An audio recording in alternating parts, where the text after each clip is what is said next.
गुरु तो खैर सभी के होते हैं, आदमी सभी से सीखता है। मुझे नहीं पता, मुझे उनकी वो वीडियो नहीं देखी जिसमें वो कह रहे हैं कि मेरा गुरु नहीं है। मैंने तो शायद एक बार उनको सुना था ये कहते हुए कि मैंने सबसे सीखा है और थोड़े-थोड़े मेरे सभी गुरु हैं।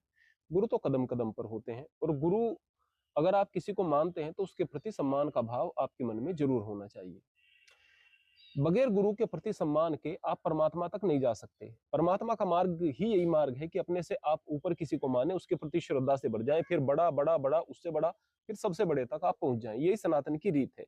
अगर मैं संत कबीर साहब के बारे में बात करूँ, तो कबीरदास जी को क्या ज्ञान दिया था अगर मैं रामानंद जी के विषय में बात करूँ, तो रामानंद जी केवल उनकी छाती पर पैर रखते हैं और राम, राम बोलते हैं।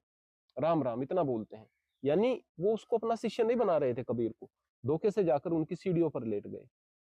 अब जैसे उनकी छाती पर पैर आया, राम राम इतना कहा और बस उसी मूल मंत्र को रटते रहे और फिर कहते हैं राम नाम के पट तरे, देबे को कछु नाही, काले गुरु संतोषिए होंस रही मन माई। राम नाम दे करके मेरा उद्धार कर दिया है मेरे गुरु ने। मेरे मन में तो केवल ये जिज्ञासा रहती है कि ऐसा मैं क्या दूं गुरु को जिससे कि मेरी मेरा मन संतुष्ट हो जाए। ऐसी मेरे अंदर भावना रहती है। गुरु का सवाल यह होता है कि हम जिन गुरुओं के सामने पढ़े हैं, नर्सरी वाले गुरु जो हमारे थे, प्राइमरी वाले, वो फिलहाल दुनिया में नहीं रहे।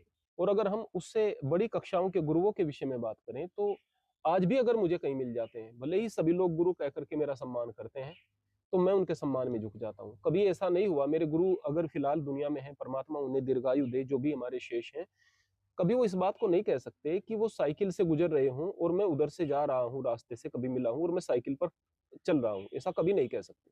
मैंने उतर करके खड़ा हुआ हूँ और वो भाव आज भी रहेंगे, हमेशा रहेंगे, हमेशा रहेंगे। वो गुरु थे जिनसे कि मैंने ये समझो पढ़ाई पढ़ाई के समय विद्या अध्ययन किया था। तो वो भी गुरु ही हैं भाई। ऐसा कैसे कह सकते हैं गुरु नहीं? सबसे पहले गुरु हमारे माँ-बाप हमारे गुरु होते हैं। उसके बाद विद्यालय में जाते हैं, वो हमें पढ़ना लिखा लिखना सिखाते हैं, वो हमारे गुरु होते हैं। इसके अलावा हमें जो ज्ञान की शिक्षा देते हैं, वो गुरु होते हैं। तो गुरु के बगैर तो आप जीवन में कुछ सीख ही नहीं सकते। आप मांस का लोथड़ा बन करके संसार में आए थे और संसार से आपने जो-जो जहाँ-जहाँ से सीखा वो गुरुओं से ही सीखा है। तो गुरुओं के प्रति तो नतमस्तक रहना हमारी संस्कृति हमें सिखाती है।